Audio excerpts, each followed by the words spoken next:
ಕಾಯಕವೇ ಕೈಲಾಸ ಅಂದರೂ ಬಸವ, ಅದರಂತೆ ನಡೆದರೂ ನಡೆದಾಡೋ ದೈವ.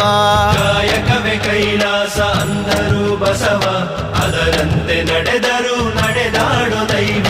ಸಿದ್ಧಗಂಗಾ ಕ್ಷೇತ್ರವೇ ಪೂಜ್ಯರ ಉಸಿರು, ಪ್ರತಿ ಕಲ್ಲು ಹೇಳುತ್ತಿವೆ ಬುದ್ಧಿಯ ಹೆಸರು. ಸಿದ್ಧಗಂಗಾ ಕ್ಷೇತ್ರವೇ ಪೂಜ್ಯರ ಉಸಿರು, ಪ್ರತಿ ಕಲ್ಲು ಹೇಳುತ್ತಿವೆ ಬುದ್ಧಿಯ ಹೆಸರು. ಕಾಯಕವೇ ಕೈಲಾಸ ಅಂದರೂ ಬಸವ, ಅದರಂತೆ ನಡೆದರೂ ನಡೆದಾಡೋ ದೈವ. ಕಾಯಕವೇ ಕೈಲಾಸ ಅಂದರೂ ಬಸವ, ಅದರಂತೆ ನಡೆದರೂ ನಡೆದಾಡೋ ದೈವ.